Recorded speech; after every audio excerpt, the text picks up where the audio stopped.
Chapter 3 1. The locker scene. It actually happened to me today. You know that scene in every teen drama where someone opens their locker, puts something in or takes something out, and when they close the door there's a person standing there? Danny pretty much scared all traces of crap out of me when I shut my locker. "Jimbo, what's up, man?" "Danny," I replied, gathering myself. "How's it going?" "Can't complain." "Hey, Maddie says that you're really helping her out with her homework and stuff." "It's mostly her. She just needs a little more confidence." "You helping her with that? Her confidence? Is that what you two were doing when you skipped class yesterday?" I just meant that she understands more than she thinks she does." "Sounds like you're saying that she doesn't really need you." "I guess you'd have to talk to her about that." "You sit with her at lunch, right? Didn't you used to sit with that other girl? What happened there?" "Yeah, but... And people have seen you two holding hands, is that right?" "Look, forget it. You know what? I'm sure that it's all just a misunderstanding. People start rumors just to see what they can stir up, and I'm not looking to start anything that you can't finish. I just came by to suggest that you find an excuse to not tutor her anymore. I'm sure that a smart guy like you can come up with a reason, right?" "Yeah, sure." I chuckled nervously. "In fact, I just thought of a few reasons right this very second." "What do you know?" "Good. That's good. You really are a smart guy. I'm trying not to get in trouble because I'm having a good season so far. Hurting someone could cost me some games or even get me thrown in jail if I go too far. That would be a shame, wouldn't it? If I went too far?" I swallowed. It wasn't so much the threats as the friendly way in which he delivered them that was unnerving. "It really would. All right. Guess I'll see you around Jimmy." "Oops. You dropped your pencil. Let me get that for you." He bent down, picked up the pencil that was not mine and handed it to me. "Appreciate it," I said. "Not a problem." 2. I answered my cell phone as I set my backpack by the front door. Uncle Jay was busy in the kitchen fixing dinner. "What the hell, James?" Matthias scolded. "Where were you? I was waiting in the parking lot." "You got my text, right?"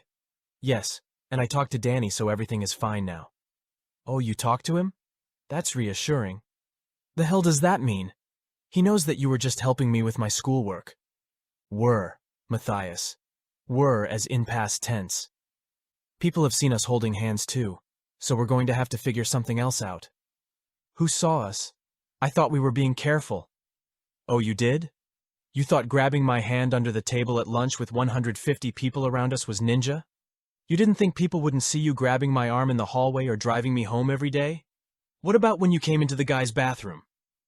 "You were in there a long time and Alinka got worried." "Yes, it's called lactose intolerance, and I have a right to use a toilet when the urge hits without worrying about you coming in after me." "Why the hell would you drink milk if you know you're lactose intolerant?" "Because now and then I like a bowl of Fruity Pebbles for breakfast. Is that okay with you?" "It might be smarter to wait until the weekend for that, sweetie. I had a cousin who was lactose intolerant, and she called Saturdays her milk day. She'd eat all the milk stuff that she wanted and spend the rest of the weekend on the toilet bowl." "Can we please get back on the subject of your crazy boyfriend?" "Hey, it ain't my fault that you're in love with me. You think I want to be stuck eating some skinny black guy? I asked you not to call it eating. Do you know how many hot guys I encounter on a daily basis? Why couldn't it have been someone who looks like Brad Pitt or Timothy Oliphant?" "Elephant who?" "From Justified. Don't you even watch TV?" "The show is called Justified? Sounds like a newspaper editor drama." Matthias's voice suddenly cracked. "Why can't I eat Danny? He's my boyfriend. Shouldn't a girl have a right to expect to find true love from her own damned boyfriend?" "Matthias, I want to help you. You know I do. But I don't want to get pretzeled. Danny could pull that off." "We could meet somewhere else entirely, like at the library or behind the gym." I shook my head. "Danny has eyes everywhere. It's too risky. From now on, we should just wait until after school when you come to my house. I know Alinka gets hungry, but..." "What are you saying? James, you promised you'd help me. Don't make me go back to molesting jocks, please." "Matthias, you have to look at this from my..." "Whenever, wherever, my love. Your blood binds you," Alinka reminded me gently. I started. "Wait, did you, Alinka? Is that you? We have a bargain. I didn't think you'd follow me into the restroom. That's ridiculous. My appetites know no bounds. You will learn that. Alinka, My life is on the line here. You have to cut me some slack. I do not know what slack is, but I will cut that and more if you prove to have no honor. I will not abide a cowardly Jair. You're not being rational. You can't expect— It's me again, Matthias said. Fine. We'll talk about it later, okay? I need to think. I ended the call and stared at the face of the phone for a long time. The contract. The stupid contract with Alinka. She was actually going to hold me to it even after Danny's threat. No. No way was I going to get my butt kicked just to feed her. But would she really do something to me if I didn't cooperate? Uncle Jay made one of his special Caesar salads for supper. Don't get the wrong idea. This was the absolute antithesis of healthy eating. What he did was mix Caesar dressing and pre-made salad mix as the base. Then he fried up bits of pepperoni and pastrami, and threw in some cold Canadian bacon slices from the deli, and a 1-inch layer of crushed croutons, pepper, and apple balsamic vinegar on top. This, ladies and gentlemen, was comfort food. Now that I've slaved over this hot stove, he said, setting the bowl on the table, are you going to tell me what's going on with you and baby girl? How did you know it was about her? Only a girl can make a boy frown like he's wondering where his rear end got to. It's complicated, Uncle Jay. I mean, no offense. I know you have a lot of life experience, but what I'm going through is completely nuts. He sat down and folded his hands patiently on the table. Well then, why don't you just tell it anyway? I took a deep breath. Basically, I promised to help Matthias with something, but her boyfriend is mad because he thinks I'm trying to move in on her, which I'm not. We're not even really friends. Yeah, that's a tough one. But part of helping someone in need is being willing to suffer for it. She ain't asking you to do anything wrong, is she? Illegal and such? No. At least I don't think it's wrong, I said, thinking that I hadn't lied to Uncle Jay since 3rd grade. Seems to me you have to decide what's going to help her more. Whatever it is you're doing for her, and standing up to her boy, and maybe getting the tar beat out of you, or letting her do her own thing. I don't want to get beaten up, Uncle Jay. Sure you don't. But sometimes the bruises we get doing the right thing make us look better in the mirror. And nothing says that you can't give as good as you get, if it comes to that. It took me a second or two to understand what he was saying. But when I did, I realized that he was right. I also realized that he was right, based on vaguely knowing what the whole situation was about. Matthias gave me a dirty look when she came in from volleyball practice, but didn't say anything. Later that evening, I went up and knocked on my bedroom door. Matthias, look, I'm sorry, okay? I was scared and I panicked and I just forget what I said. So if you're hungry, just let me know. Buffet's open, I guess. Go away, she said. Any chance I could talk to Alinka about the contract? I don't think she understands that my life is hanging in the balance here. Piss off. All right. I went back down the stairs thinking that it didn't matter how much Uncle Jay knew about the situation, because he was right. I had made a promise and I had to see it through. Whatever tomorrow held, damn it, I would face it. And if that meant Danny pretzeled me, then I'd be pretzeled. 3. What is it with you and pretzels? Asked Jessica. Before I got mixed up with Matthias, we usually hung out in the school courtyard for a little while in the morning before class started. Matthias had been in a better mood this morning, but she didn't say much on the way to school. Tran and Krista came to her car when we arrived and sent me on my way with an artificially sweet "Good morning, James," spoken in creepy unison. Matthias had told me that it was a special girls-only morning meeting today. That's it? I asked Jess. I told you all of that, and that's all you can ask me? I don't know what the hell you want from me. I told you not to get involved with that lunatic to begin with. Sometimes you don't have a choice. Really? Because I don't see you kicking and screaming when she's holding your hand under the table at lunch. I smacked a hand to my forehead. You saw that too? For a while I thought that you were scratching your nuts, but then I wondered why she was only eating her food with one hand. It's not what you think, I said feebly. I can't say what's going on, but it's not what you're thinking. She held up a hand. It's none of my business. I'm just saying that those kind of girls always turn out to be trouble for guys like you. Guys like me? I mean guys that don't have a lot of experience with garbage-tier jock groupies. They always have ulterior motives, and once they get what they want out of you, they toss you aside and move on to the next chump. I'm not stupid, Jess. Whatever. If you would have gotten into martial arts with me back in the day, Then you wouldn't have to worry about her meathead boyfriend. Great advice. I should have learned kung fu. Wonderful. She shrugged. I guarantee you that shithead would regret the day that he laid a finger on me. I'd make him regret his whole life from the kneecaps up. Don't you remember any of the moves I taught you? Those moves were great for a 6th grader, but I think a 250-pound lineman would be different. Not really. Size doesn't matter if you know how to redirect and watch for openings, said the MMA expert. What doesn't kill us makes us stronger, she pointed out. You're enjoying this, aren't you? A little bit, yeah. I warned you. And I told you. A hand touched my arm and I turned around sharply. Can we talk? Asked Matthias. Yeah, what's up? I asked. She looked at Jess. In private? Jess scoffed and walked away. See you at lunch, I told her. I broke up with Danny, Matthias said in a low voice when Jessica was gone. My mouth fell open. You did what? I got to thinking about what you said yesterday, that my boyfriend should have been the one to fall in love with me. You're the one who said that. It just means that he doesn't care about me, right? Not really. Not like you do. I pinched the bridge of my nose and squeezed my eyes shut. What were you thinking? Now he's really going to want to wreck me. Why would he wreck you if we broke up? And who do you think he's going to blame for that? Matthias, look, I was wrong, okay? I thought about it a lot, and you're right. I made you and Alinka a promise, and I shouldn't go back on it even if it means irreparable damage to my spleen. James, define drama queen. Just do me a favor, okay? Call Danny up and tell him that you made a mistake and that you don't want to break up.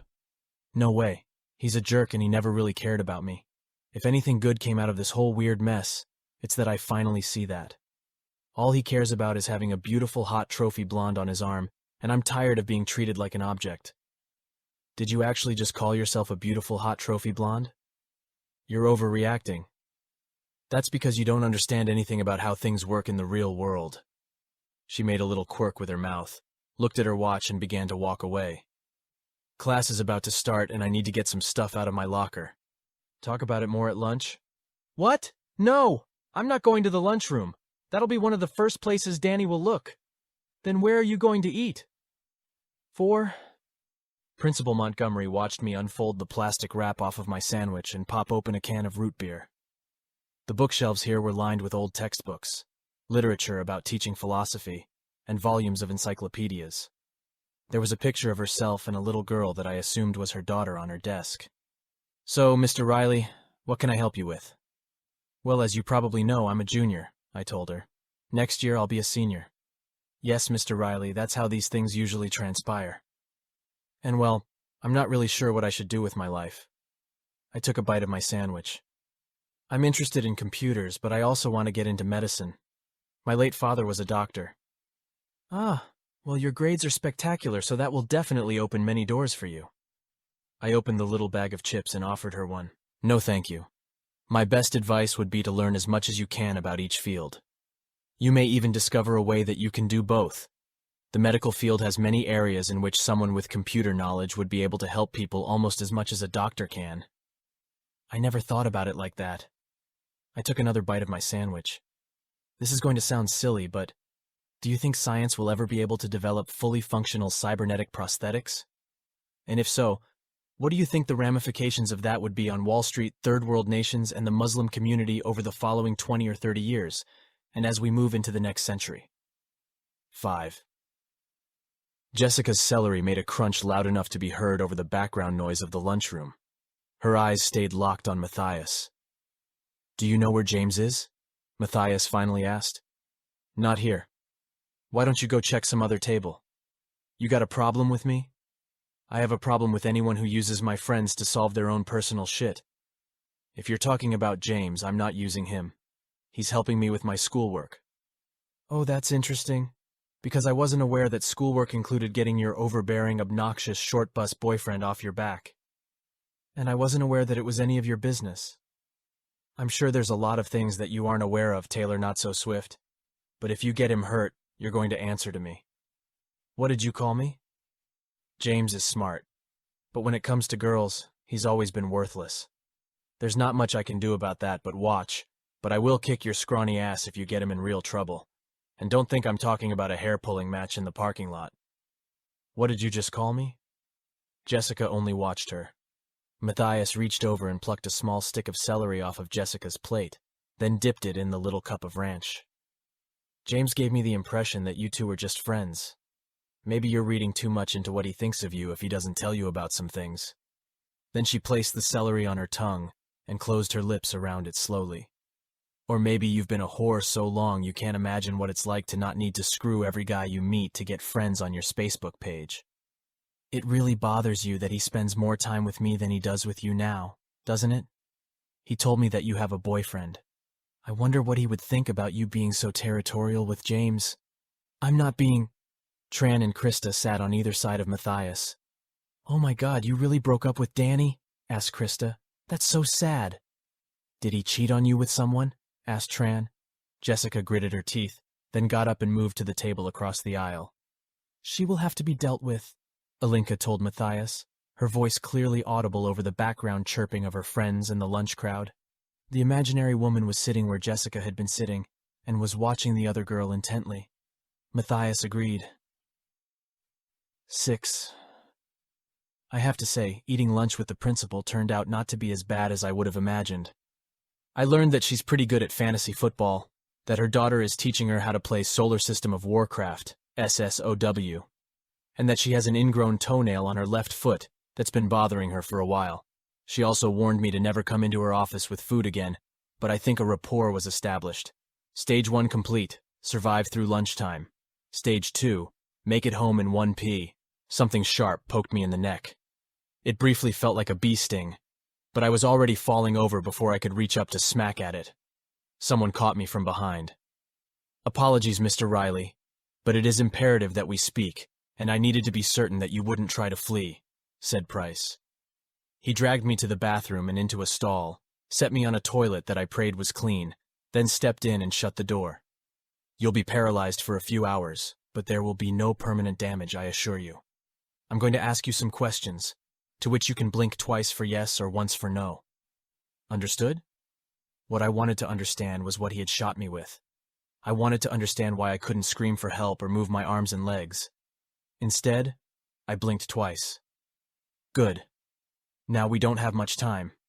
Do you know anything about symbionts, other than what you've learned from the one infecting your friend? I blinked once. The first thing to understand is that they are not demons. They are symbiotic creatures. People who encountered them in the Middle Ages branded them demons because they were not familiar with symbiotic relationships between organisms in nature. Make no mistake, demons most certainly exist, but we aren't dealing with one here. Price rubbed his chin thoughtfully, apparently deciding how to continue. Assuming you aren't familiar with what a symbiont is, it is a creature that attaches itself to a larger host in some manner in order to survive, providing some form of benefit to their host in return. In this case, your girlfriend Matthias is the host to such a creature. They enter through an opening in the body and provide increased physical prowess and heightened senses to their host. In exchange, they feed on the raw emotions of men that the host encounters through touch. Has she fed off of you? I blinked twice. And do you suffer weakness afterward? Aching, dizziness, shortness of breath? I blinked once. Then it's as I feared. I tried to scream again, but all that came out was a small, cracked little gurgle. I did try to kill you, yes, but that was a miscalculation based on instinct. A few moments more consideration might have stayed my hand, but in my line of work, hesitation can kill you. My actions were without malice, although I do understand if that comes as small consolation. You are the symbiont's Zaire, her soulmate, to use a word you're likely more familiar with. The more she feeds off of you, the stronger she'll become. The stronger she becomes, the more dangerous she becomes. He sighed and studied the wall. I'm sorry to say that there's no known way to safely remove the creature after it's been in the host body for more than a week. Believe me, I know from personal experience, but you must stop feeding her immediately. A symbiont at full strength is very powerful. She'll try to manipulate you. It's what they excel at. Knowing this will, perhaps, help you make wiser decisions. Do you understand? I blinked twice. I could kill you now and severely weaken her, but your value to your fellow man exceeds the danger that she presents. God has given you the gift of healing, and humanity will soon need as many healers as it can get. You must, however, be trained first, and so we arrive at my purpose for accosting you here. Mr. Riley, I wish to train you in the way of a faith healer." He watched me for a moment. I think he was waiting for a response that I couldn't give, thanks to the stupid paralytic. Faith healers pray for those in need, asking God to use his power for their benefit. It is akin to the duty of a doctor, although that description does little justice to the importance of the station. I'll just tuck my card into the pocket of your shirt here, and if you are interested in learning more, you can contact me at any time. The sooner the better. People are hurting, dying. God be with you."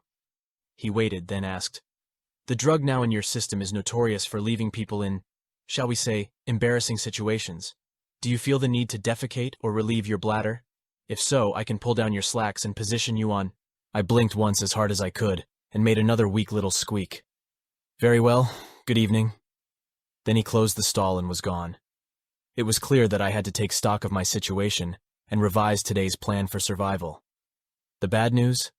Price had left me largely paralyzed on a toilet in the unlocked handicap-accessible stall of maybe the most used and disgusting bathroom in the school. Chances were good that I was sitting on cold pee and other things that I didn't want to think about. It was entirely possible that someone would find me in here at any moment, at which point they would call an ambulance and take cell phone pics. Probably not in that order. All of my efforts of the past year and a half at remaining under the high school radar would be blown.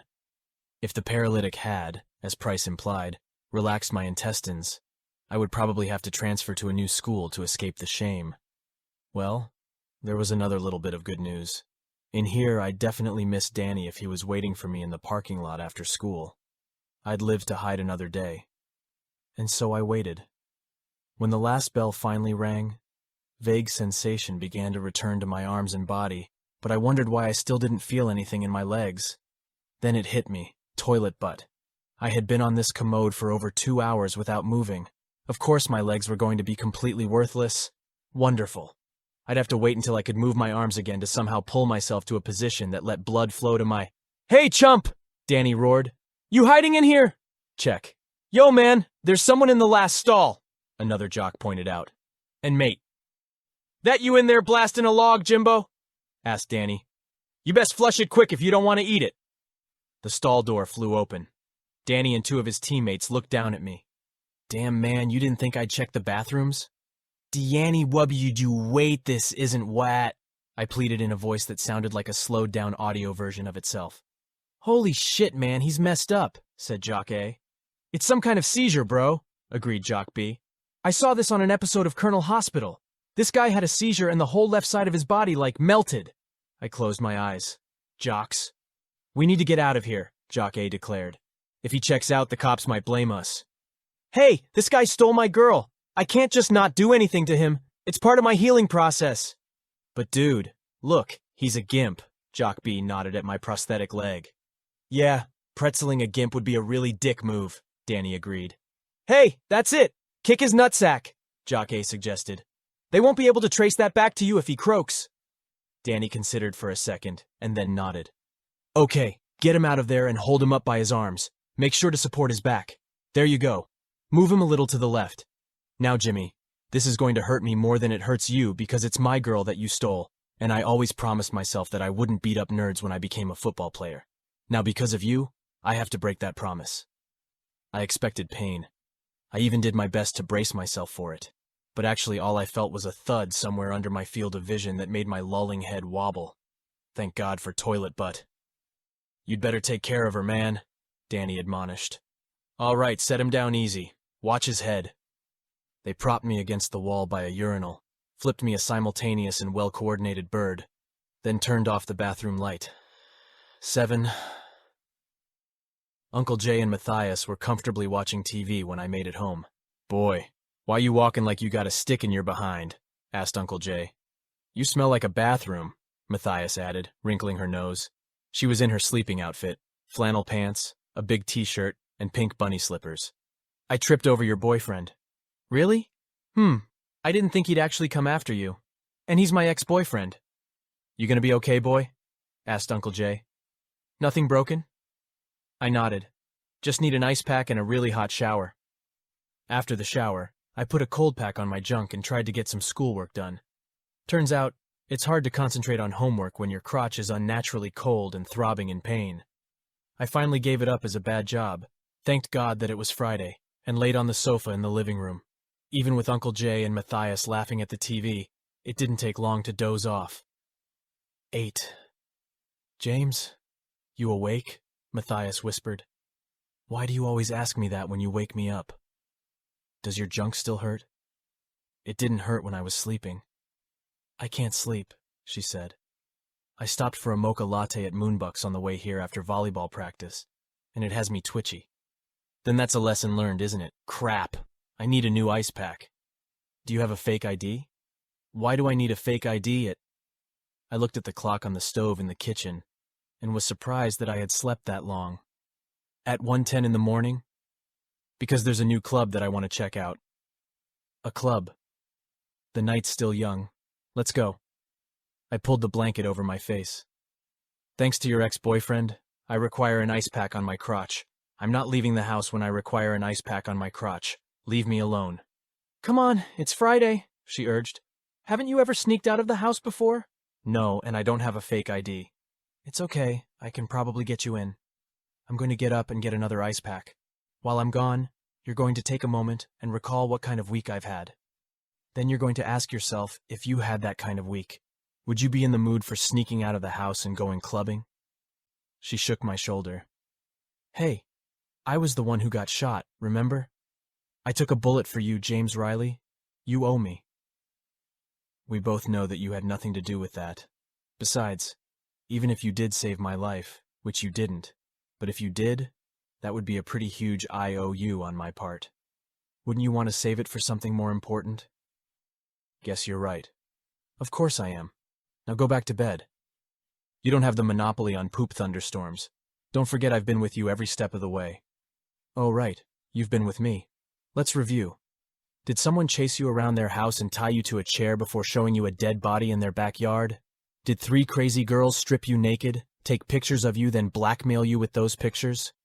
Did your linebacker boyfriend kick your crotch into your sternum? Yes, you got shot, but you have no permanent damage whatsoever. You were with me because you were the direct cause of this plague. I think my week was slightly worse. Ex-boyfriend, she corrected again. And it's not good for you to keep that stuff bottled inside. You have to let it go. Forgive and forget. Ain't that what you Jesus freaks preach all the time? I'm going to the kitchen, I said. I'm going to get a new ice pack. When I come back to this sofa, I'm going to go back to sleep. And you will be someplace else. I don't care where you go, just as long as it isn't here, okay? She gave a little shrug. All right. So I got up, went to the freezer, got a new ice pack, thank God for my brother leaving plenty of cold packs in stock, and went back to the sofa. Matthias was laying on it, and she patted the very narrow spot next to her. I figure I don't have to worry about you trying anything since your junk is out of commission. Lay down, we can talk about stuff. She was laying in a way that accentuated her chest, and that's when I noticed something. Are your boobs bigger? She let out a squeal. Ilinka showed me how to do it. I thought I could wait until Monday to take them for a test drive at school, but I can't. It's like having a new pair of shoes on my chest. They aren't too big, are they? I was going for sensible perky, but I don't want to look like a mutant stripper flotation device. Keep your voice down, I whispered harshly. Why would you do that? Why not? Because it's creepy? Matthias, you've actually mutated your body. Doesn't that weird you out? She shrugged. I never really cared about my chest size before, but now that I can change them, I figured, why the hell not? And I can't stop squeezing them. Want to squeeze? No. Is that even healthy? What if it's throwing your body's physiology out of whack somehow? I feel great, and I have a little white skirt just perfect for this new figure. The only question is if I'm going by myself, or on a really lucky guy's arm. Now, as a black guy, you know what kind of awful things can happen to a vulnerable young Caucasian woman in this city at this time of night. How would you ever be able to go to church and thump Bibles again if the cops came knocking on that door? She pointed at the front door. Telling you that someone had taken my virtue and done horrible things to my beautiful corpse. 9. Matthias followed the stupid GPS on her stupid new cell phone straight to the stupid club. How do I look? She was wearing a white tube dress that could have been used to take someone's blood pressure. I don't care how you look. Which means I'm smoking hot. Now just follow my lead and everything will be cool. I know that bouncer. She was out of the car before I could ask how she knew him. I followed her up to the door and prayed that he would tell me that I couldn't get in, and I'd get to go back to the car and get some sleep. Hey, Ronnie, she shouted when we were still halfway across the street. How you doing, baby? Oh, you're looking really good tonight. You got ID? The man asked without any indication of recognition whatsoever. I got 2, she answered, and pulled down the top of the tube dress. Had I been more awake, I probably would have somehow protested her doing this, but I was too worn out to care about anything. The bouncer raised an eyebrow. Not bad. They real? 100%, baby, she exclaimed, and pressed some money into his palm. The man's other eyebrow raised when he glanced down, and then he tossed his chin toward the door. I can't believe I let you drag me out here to watch you work titty magic. Titty magic got you out here in the first place. Guys see a good pair of boobs. They lose all ability to think rationally. Admit it, if I didn't have these babies, you'd still be on that sofa with ice on your nuts. I don't care about your titties. It was that stupid, vulnerable Caucasian corpse garbage that got me out here, and you know it.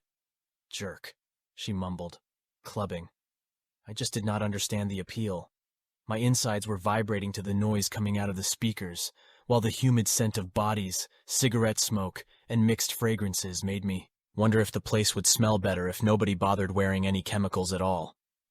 Matthias began dancing, and I tried to turn and walk away before she could grab me. No such luck.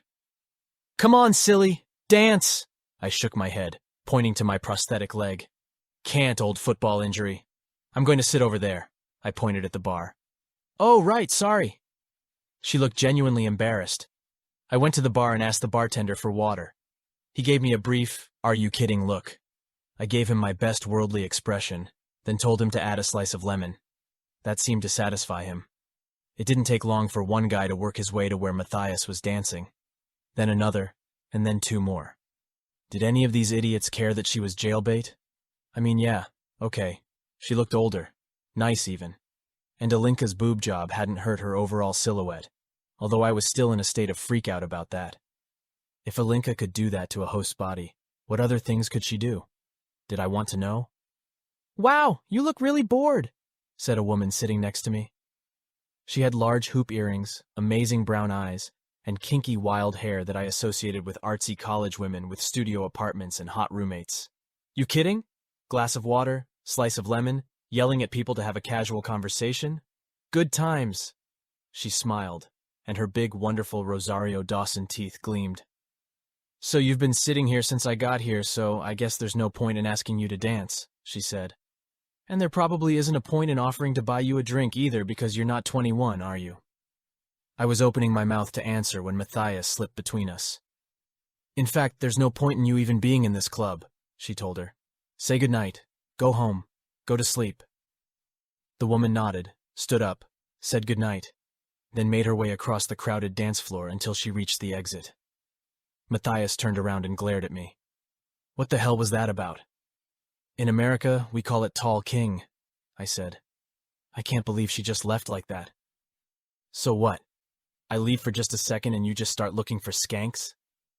Are you seriously acting like this? You're over there with like 20 guys around. I looked over at the men as I gestured. It was 6 of them now, but they were all standing statue still in a semicircle looking at Matthias as people danced around them. It was as if, for them, nothing else existed in the entire club but her. Their eyes were completely vacant. Wait, you're doing something to them, aren't you? I asked. Yes, it's called boobs. It's more than that and you know it. Look at them. We'll talk about this later. She reached into her purse and handed me the keys to the car. Go home. Don't tell me what to do. I don't know if it was the lemon water talking or not, but her attitude was starting to piss me off. Just go home, James. You don't want to be here anyway. What about you? What about me? You're just going to camp out here for the night? She smirked, glanced at the group of men and patted me on the shoulder. I think I'll be okay, sweetie. But what? They're all older than you.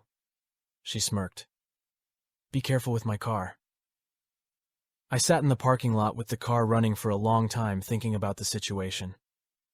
I wanted to drive home, but something kept me there. Leaving Matthias here just didn't feel right. But just when I put the car in gear to leave, she came out of the building with 2 men. Ducking was pointless, but I did anyhow. I hadn't moved the car, so all she had to do was glance across the street to see that I hadn't left. All 3 of them were stumbling and laughing, drunk. I sighed, thinking that the idiots were going to drive in that condition. I put my hand on the door handle and got ready to get out, and at least snatch Matthias out of danger, but I hesitated. They got into a red Mustang convertible, but when the car rolled out of the club's parking lot, it turned left. The way to my house would have been a right turn. I followed them, sure that Matthias would tell them that they'd turned the wrong way, and they would turn around any second. The convertible sped up. The car kept swerving over the lines. This went on for about 3 more minutes until they pulled off of the feeder into the rear entrance of a really nice hotel. They got out of the car and ambled toward the building. Then it occurred to me. This wasn't about Matthias actually wanting to be with these morons. This was the lioness stalking the antelope. Ilinka was hunting. The boobs. The hypnosis thing with the guys in the club. I had been too occupied with my injuries to really have thought about what Price had told me in the bathroom. But had he been right? An image of the desiccated corpse from the hole in her backyard flashed into my mind. These guys were literally stepping into a cage with death, and they didn't even know it. This time I didn't hesitate. "Hey!" I called, getting out of Matthias's car. All 3 of them turned to look at me. Matthias's sloppy, drunken cheerleader grin disappeared like a burnt-out light bulb when she saw me. There was no surprise on her face, only something like dawning annoyance. "What do you want, kid?" asked Moron A. Why hadn't they looked this big before I got out of the car? My mouth worked, but for a moment, I didn't know what to say next. "That this chick she has herpes." The men looked at each other, then burst out laughing. They both reached into their pockets and pulled out what I first thought was some sort of wrapped candy. Then I cursed my virginity. "Thanks for the tip, bro," Moron B said confidently, flapping the little wrapped condom in the air. "But we're good." A surge of nerd went through my bones. This happened to me now and then. Actually, I thought of the feeling more as a biohazard suit. The awesome white one like Doc Brown wore in the first Back to the Future movie. Are you really going to trust your health to a piece of rubber 0.05 millimeters thick? I scoffed. You know what 0.05 millimeters is? That's the thickness of mechanical pencil lead. Suppose I handed you a box of Ebola virus and told you to put those condoms on, then put your junk into the box. Would you trust that thin piece of rubber with your life? They looked at each other, then at Matthias. "What are you doing, James?" she asked. I ignored her. Sure, herpes isn't Ebola, but there's no cure for it. Once you get it, you got it.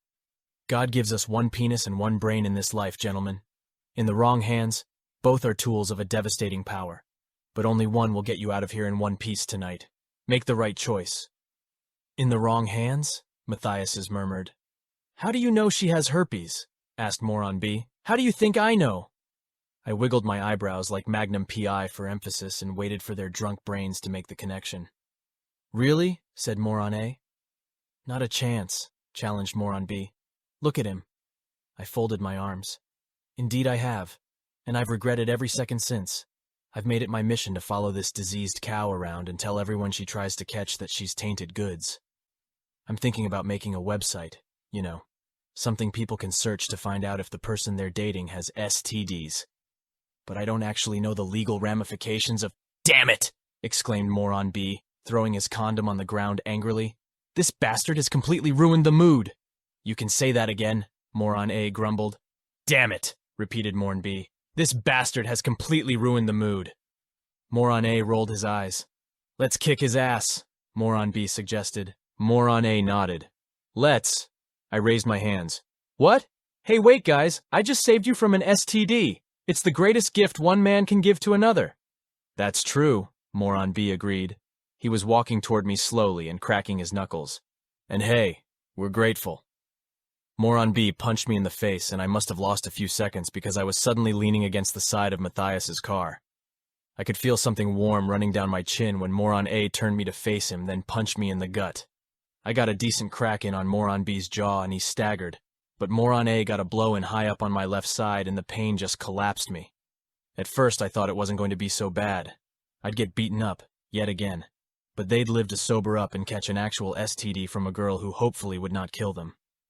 Then I was on the ground in a ball doing my best to shield myself from a barrage of big beige boots. Then the kicking stopped. Ilinka picked Moron B up by the belt and tossed him into the air. When I say into the air, I mean that I saw him fly into the trees and foliage and out of sight about 40 yards away. There was the fading sound of a scream, breaking branches, and a thud. "Stupid child," she scolded, eyes blazing at me. She flicked her hand, and a long whip-like thing shot out of her right wrist. Ilinka took a step forward and waved the whip in the air. It was such a casual motion that for a moment I wasn't sure what she was doing. Her forearm danced like a concerto conductor, and as it did, pieces of flesh exploded off of Morane's body. "Stop!" I shrieked. "Stop, Ilinka!" All I could do was grab her ankle, but it was enough to get her attention. You see actors playing villains smiling maniacally on TV. But right then, I learned that it's rare to find anyone talented enough to capture the real thing. I wouldn't have thought that Matthias's face was capable of such hideousness. She knelt down and lifted my chin with a finger. "Why would you try to save them? They deserve death." "Price. He was right," I husked. "You really are a monster. I am a huntress. You may live long enough to learn the difference between the two, but not if you get in my way. These vermin were my prey." "You're crazy." Ilinka let out one of those throaty laughs. "Perhaps, but you forget that I can smell your emotions, my love. Even through your revulsion, your feelings haven't changed." She reached forward again, and I flinched, but this time she grabbed me by the back of my shirt and lifted me up so that I was leaning against the car. "Stop," she commanded when I tried to push her hand away. She felt along my side gingerly. "I feel one broken rib." "Yeah, I feel it too. Please stop pressing it." "I will rip out his liver if you wish it. Or I could sever a nerve below the—" "No, Ilinka. Surely you do not intend to allow this slight to go unanswered." "You've already answered it. Can't you see that? What more do you want to do to them?" She glanced over her shoulder at Morane, still clenching his wounds and screaming. "Then we should leave before that fool's cries attract attention. What are you doing now?" I dialed 911 on my cell phone. "They need an ambulance." "You are soft!" I ignored her and gave the hotel's address to the operator. 10. It was just after 4 a.m. when we got back to the house after a very quiet and painful drive. I prayed that Uncle Jay, who tended to get up early, wasn't awake. He wasn't, so we went into the downstairs bathroom where Ilinka lifted my shirt off and inspected the bruises. Even through my shock, I was somewhat impressed with her first aid skills. She gently probed the injuries and pronounced that I had no other broken bones. "You take a beating well. These will heal with time. How is your member?" She pointed. "Oh, it's, okay," I admitted hesitantly, although getting body-kicked repeatedly had been a wonderful way to forget about that for a while. It suddenly occurred to me that I had never had so many injuries. That included the car accident that killed my parents, where the only serious injury that I had suffered had been my pinned and pulverized leg. "It will heal with time as well." I grimaced. Millennia ago, my people were prized as guardians of the elite classes. Symbionts were given to young girls who would grow and bond with them. They were trained in the ways of combat and prized as assassins, ambassadors, and companions. The whip? How did you do that? Simple manipulation of muscle and tendons. Like I gestured at Matthias's new boobs. She nodded. "We can adjust our host bodies when necessary. It can be dangerous, and so must be done with care. Never too much at once." "I really need to lay down." "Very well. I suggest that you refrain from speaking to my host about the events of this night. She is weak. And in case there is doubt, I only came forward when I saw that you were in danger, as per our agreement." She folded her arms. "Don't look at me like that. I haven't broken my side of the agreement either. Not for lack of trying. And why are you smiling? My reasons are my own. Fine. And you understand now that mine is the upper hand in this arrangement? I need you for sustenance, but that need only prevents me from sustaining myself in the manner that I always have. If you prove useless to me, then I will return to taking from whomever I choose, and the blame for that will be yours to bear. You choosing to murder people wouldn't be my fault. It certainly would be your fault. I am simply a being bound by nature. You can make the choice to direct how that nature is expressed. I was quiet. Your jealousy pleased me. I was uncertain whether or not you would go so far to keep me from another man. It wasn't for you, and it wasn't jealousy. I was trying to protect those guys from you. Then I admire your nobility, despite your attempt to break our agreement. I won't hurt you, but I will certainly hurt others if you prove to have no honor. You had to be shown that. But I didn't go back on my word, I whispered loudly. I got beaten up trying to run away. Do not pretend otherwise. That's what this was about? Me not wanting to face Danny? I will not allow you to be a coward. Then she hesitated. What I meant is that I only want to draw out the strength that I see within you. Okay, you're right. I was a coward. I'm sorry. So how about this? I'll try not to be a bitch, and you try not to be a bitch. No more trying to kill people. She smiled. Ilinka. It is late. A symbiont never gives her word while the sun is not shining. It's bad luck. Ilinka, if you keep me sated, then perhaps my more unsightly urges could be suppressed. This isn't a joking matter. Yes, you fear me. It is natural. I understand that you see me as an invader in your life. But there are two truths that you must come to accept. The first is that this girl welcomes me. It would matter little if she did not, but she does. Wholeheartedly and completely. That's not true. She's afraid of you too. Not as much as she would have you believe. But as you grow older, you will learn that fear and desire often share a symbiotic relationship of their own. They often feed off of one another. She has a craving for power, and any facade that she may present to you is only for your benefit. The second truth, my love, is that I will never hurt you. In time, you will come to believe that, but for now, all you have is my word. The sun isn't shining. You have had this assurance from the moment you became my Jair. I will endure your fear knowing that in time, it will turn to the trust and affection that I long for. Now, come and lie down. I will not allow you to fall into deeper affliction from lack of rest. We went to the living room.